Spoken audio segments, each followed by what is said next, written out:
Rise and grind, guys. My name is Tetsyumi, and welcome back to episode 13 of our Terraria Thorium playthrough. And I am calling out Chippy's Couch, Chippy Gaming. I'm calling him out.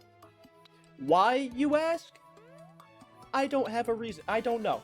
There's no reason for me to be calling him out. I just figured that, calling out a bigger Terraria YouTuber will probably boost engagement. So now, you know what? Now you're listening to me fucking ramble and say nonsense instead of clicking off the video just because I mentioned Chippy's name. So there you go. It already is working. But you know what? Rise Gregors, my name is Tetsyumi. Welcome to episode 13 of our Thorium playthrough. Last episode, we defeated Golem and tried, keyword being tried, to take on some of the events like the Pumpkin Moon and Frost Moon. And also we actually tried to take on Old One's army.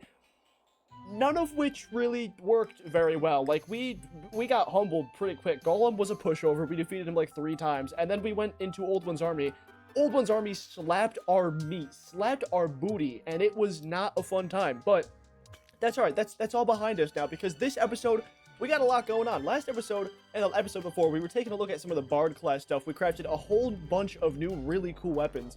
And this episode, I want to do the same thing, except if we take a look at our to-do list, I want to go ahead and switch to the throwing class, because at the end of the last episode, we went and got a bunch of this dark matter from the dungeon, and with this, we crafted ourselves a few new weapons that we didn't really end up using, and also the Maestro set that we have on right now. But we could also craft this new throwing set and a few new throwing weapons and items, and because I really haven't experienced much of the Thorium throwing class, I figured we can go ahead and switch to this now and use it to help us defeat the next boss on our progression and our to-do list, the Forgotten One, which we need to go ahead and explore the Abyss to find out, which I haven't actually even done at all. I was unaware that the Thorium Mod added in like an ocean biome, which I guess is this thing right here, similar to the Calamity Mod. So yeah, I just have never explored that. So we can go ahead and explore that today, and then go ahead and fight this new boss. So honestly, there's only really 3 things I want to actually craft. The first one is going to be, obviously, the Shade Master's armor set, which is, I don't have enough for the entire armor set. That's cool. I didn't realize it took so much. Wow. Ooh, yeah, we love the dungeon. We died, but you know what? I think 41 should be enough to craft the rest of everything we want to craft. So let's go ahead and throw everything back in here. Go ahead and finish crafting up the armor. That is the wrong interface. Now we can finish crafting up the armor. And the weapon, the main weapon we want to craft is it's something with a K. I forgot what it's called. It is this thing. The Kusarigama. I mean, I said that right. I just pronounced it terribly, but the Kusarigama is the thing we want to craft. And we also want to craft ourselves some kunai, but the kunai we need to actually buy first from some merchant. So for now, we're just going to go ahead and test out these. So first off, we'll zoom in here. Let's see what the armor set does first. So switch this over. The set bonus is up to 50% of the damage you take is staggered over the next 10 seconds. Okay. You know what? That's really not bad. So if I take like fatal damage, then I basically have like kind of 10 extra seconds to react to it and like maybe throw on a heal or something. Okay, I'll take that. That's not as good probably as like the Meister set or even the Cyberpunk set. If you watched last episode, we had that on. And now we can go ahead and check out the weapon here. So I didn't actually see what this does. It throws out a punching scythe that stuns enemies on return. Overuse this weapon to exhaust you, blah, blah, blah. Killing enemies recovers exhaustion. Okay, so this is going to be sort of like a boomerang, I guess, right? Ooh. Oh, very cool.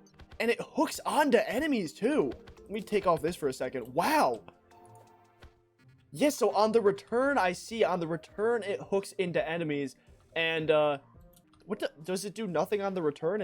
I guess it would just stun an enemy. I guess for like a boss, probably that wouldn't really do anything. But also, you know what? I completely forgot to mention that last episode we got the technique Shadow Clone. The Thorium class for the Thorium is really cool because basically the more you like hit enemies and deal damage, you will get these like throwing technique points accumulating.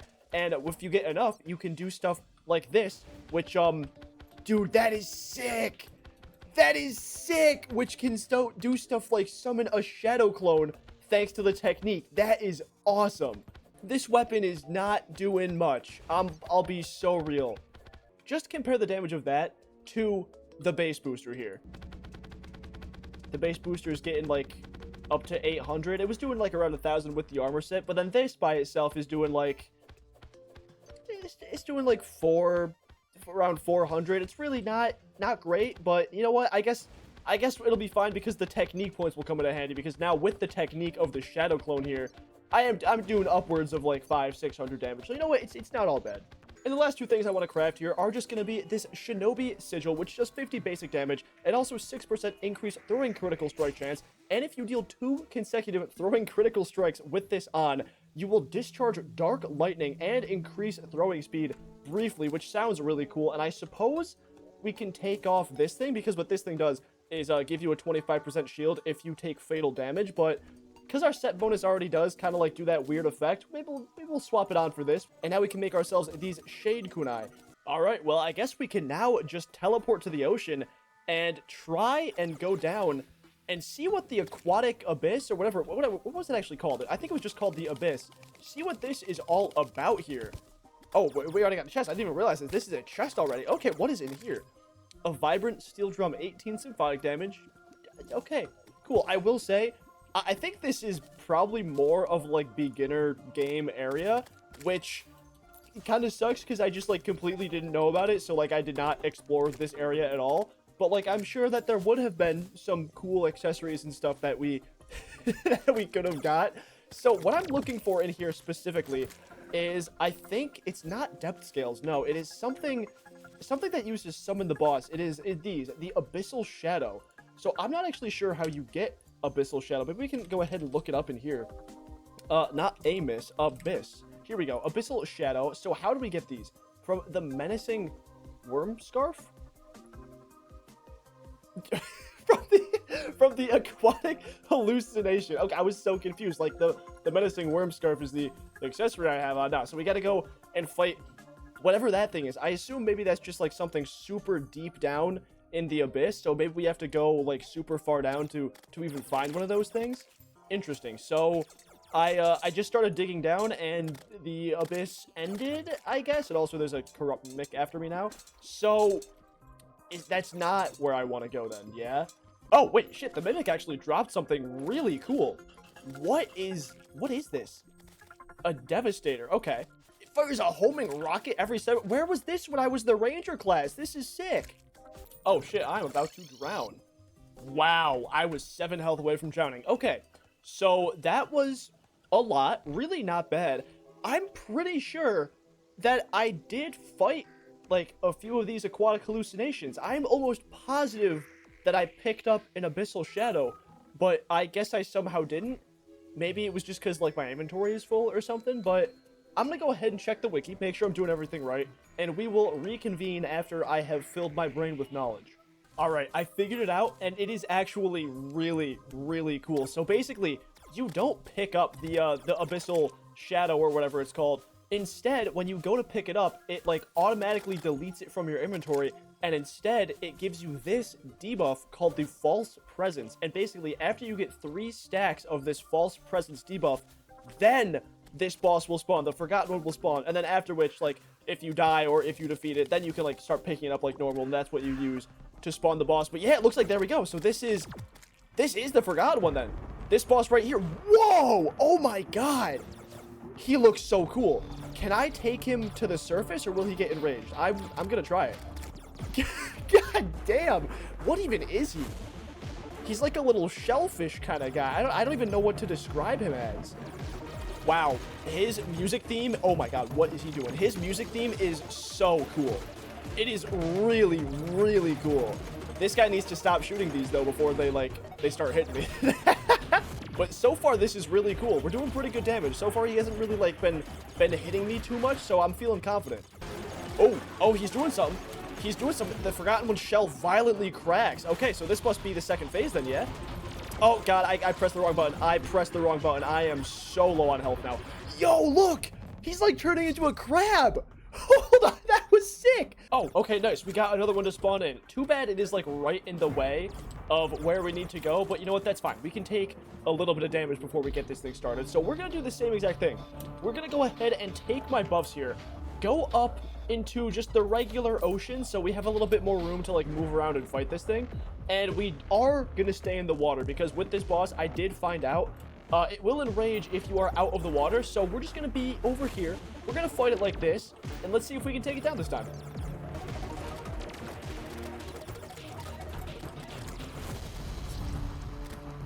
Oh my god! Wow!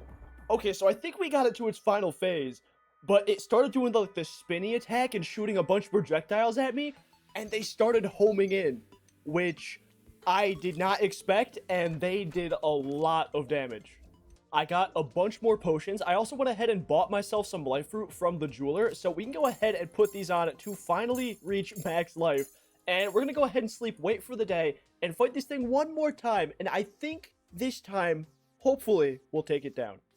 God damn it, of course we get pirates.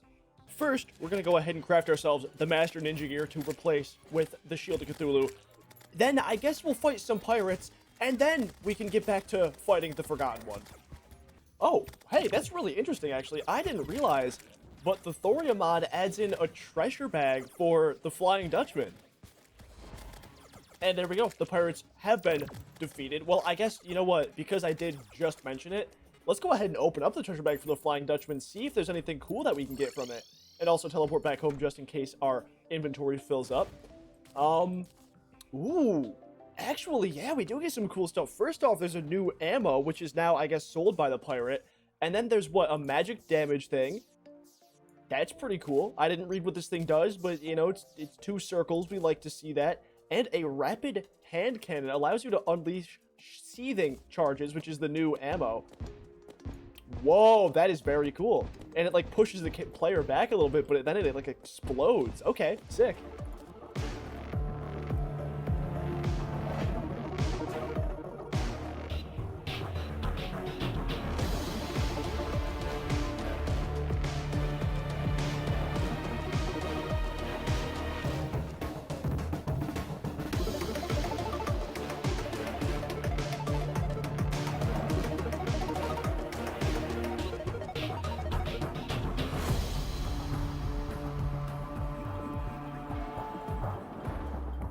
And just like that, the Forgotten One has been defeated. That, I'm just gonna say, I'm surprised it took me 3 attempts. I think what happened is the last attempt I did, I like dipped my head out of the water for a split second, and because of that, the boss became enraged, and maybe that's why the projectiles were like homing in on me like super crazy, because the fight we just had, the last phase, the projectiles were not homing in on me like at all, which is a little bit strange, but you know what?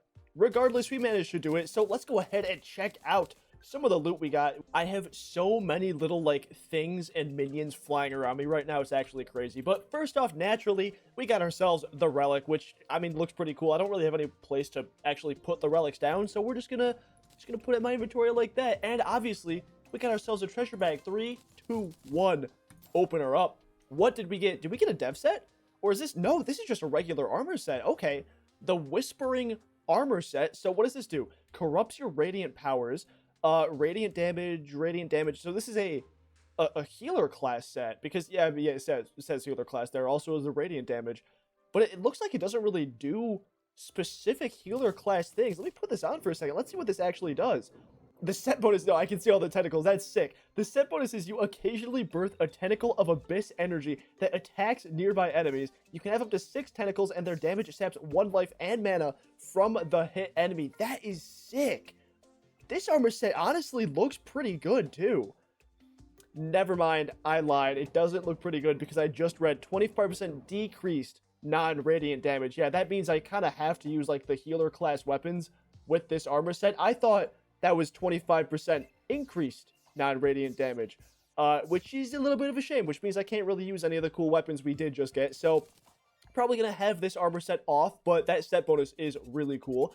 Next, we got this abyssal shell. Pressing the encase key will place you in an impenetrable shell. While encased, you can't use items or health potions. Life regeneration is heavily reduced, and attack and damage is nearly nullified. Leaving the shell will greatly lower your speed, damage reduction, and damage briefly. Leaving the shell will prohibit the use of the shell again for 20 seconds. Why? What is the point of doing that then? What is the encase key also? I don't think I even have that key bound, but like what is the... This would make sense as an item if maybe like life regeneration was heavily increased, but no, life regeneration is heavily reduced, and you know, incoming damage is nullified, which is, you know, what you would expect, but I can't use like items or health potion. Basically, I'm just pausing the boss fight for 20 minutes, but like 20 minutes for for like 10 seconds for however long it lasts. But if I ever need to pause a boss fight, I can just do this. I can just turn auto pause on. So that's kind of useless. But we did also get a ranged weapon, the Staunch Trench Splitter. 80 damage, fires 2 bullets at once rapidly. Let me check out. I have the crystal pouch. You know, this works. Let's go ahead and see. Oh, that's very cool. I kind of expected to fire a little bit faster, but you know what? It is firing 2 bullets at the same time. So yeah, you know what? That's pretty cool. Again, the range class has let me down in the past, so I'm not eager to switch back to the range class anytime soon. But you know what? I'll take that as a pretty cool little boss drop. But gamers, with that all being said, that is going to be the end of this episode today. We finally explored a biome that I probably should have explored like in the very beginning of this series that I just simply did not know existed. And we fought a brand new cool boss, the Forgotten One, which was, I guess, like some kind of crab thing. So with that being said, gamers, that is going to be all. Like, subscribe, comment, do all that stuff. Next episode, we are probably just going to be doing kind of some of the normal Terraria stuff, it looks like. We don't have any new bosses until... Wow, actually, we don't have any new Thorium bosses until the final boss of the game. After Moonlord, the next Thorium boss is the Primordials. That is crazy. So yeah, I guess for a little bit now, we're just going to be stuck to normal Terraria boss progression and hopefully some more cool items. But yeah, I'm rambling now. Like I said, that is going to be all for this episode. Like, subscribe, do all that stuff, and I will see you in the next one. Peace.